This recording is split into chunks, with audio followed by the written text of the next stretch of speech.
किन्नर का आशीर्वाद लेने से क्या होता है, रामायण में क्या लिखा है। दोस्तों, किन्नरों को आपने पैसे मांगते तो ज़रूर देखा होगा।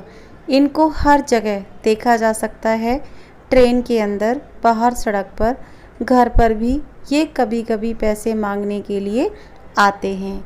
जब भी किसी के घर कोई बच्चा पैदा होता है, यह वहाँ पहुँच जाते हैं। ये उस घर से कुछ पैसे लेते हैं और बदले में अपना आशीर्वाद घर में जन्मे बच्चे को देते हैं। ऐसा माना जाता है किन्नरों के द्वारा दिया गया आशीर्वाद नवजात शिशु के लिए बहुत शुभ होता है।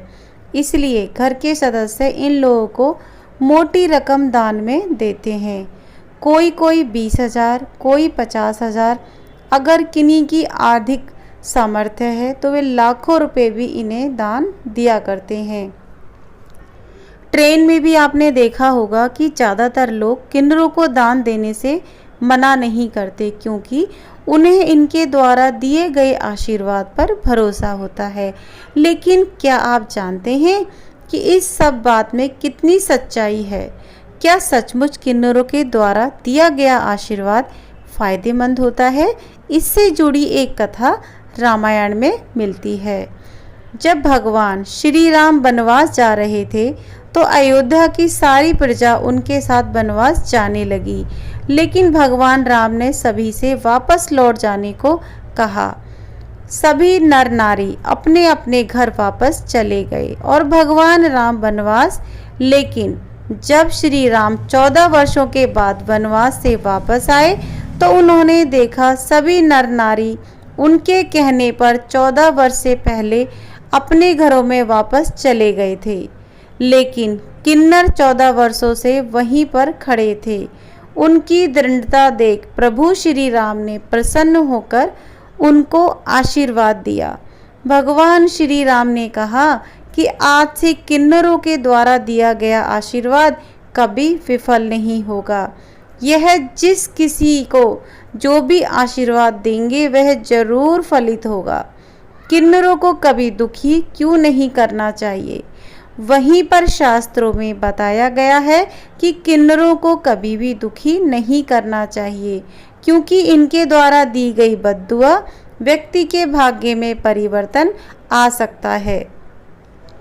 ऐसा बताया गया है कि किन्नरों की बद्दुआ से व्यक्ति की जन्म कुंडली का बुध ग्रह कमजोर हो जाता है, जिससे आगे चलकर उनकी शादी में रुकावट आती है, उनका व्यवसाय बाधित हो जाता है और धन की तंगी उन्हें झेलनी पड़ती है।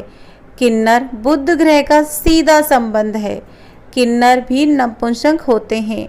जन्म कुंडली का बुध ग्रह भी नपुंसक होता है।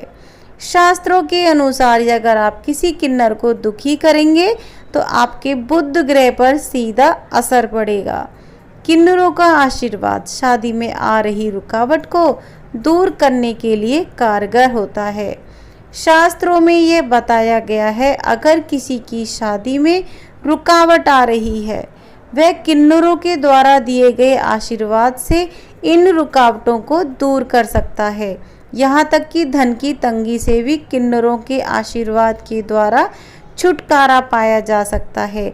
अगर किसी के बच्चों की शादी नहीं हो रही, उसमें रुकावट आ रही है, तो ज्योतिष शास्त्र में एक उपाय बताया गया है जो किन्नरों के आशीर्वाद से जुड़ा है। उपाय यह है, अगर किसी के बच्चों की शादी नहीं हो रही, उसे बुधवार के दिन अपने घर पर किसी किन्नर को बुलाना चाहिए। उसे श्रृंगार की सामग्री देनी चाहिए। श्रृंगार की सारी सामग्री हरे रंग की होनी चाहिए। सामग्री देने के बाद उस व्यक्ति को चाहिए अपने बच्चों से किन्नर के पैर छूने के लिए कहे। ऐसा करने पर अगर वह किन्नर उसके बच्चे को आशीर्वाद दे देता है तो निश्चित रूप से उनकी शादी में आ रही रुकावट दूर होगी। धन की तंगी को दूर करने के लिए भी किन्नरों का आशीर्वाद बड़ा लाभकारी है। अगर कोई धन की तंगी से जूझ रहा है, इससे छुटकारा पाना चाहता है, तो शास्त्रों में इसके लिए एक उपाय बताया गया है। जो किन्नरों के आशीर्वाद से जुड़ा है। अगर कोई धन की तंगी से छुटकारा पाना चाहता है, उसे बुधवार के दिन किसी किन्नर को अवश्य बुलाना चाहिए। थोड़ा सा दान देना चाहिए सामर्थ्य के अनुसार। उसे किन्नर से 1 रुपये का सिक्का मांग लेना चाहिए। किन्नर से लिया गया 1 रुपये का सिक्का उसे अपनी तिजोरी में रख देना चाहिए। फिर इस उपाय को करने के बाद उसकी तिजोरी कभी खाली नहीं होगी। ऐसी ही वीडियो देखने के लिए हमारे चैनल को प्लीज़ सब्सक्राइब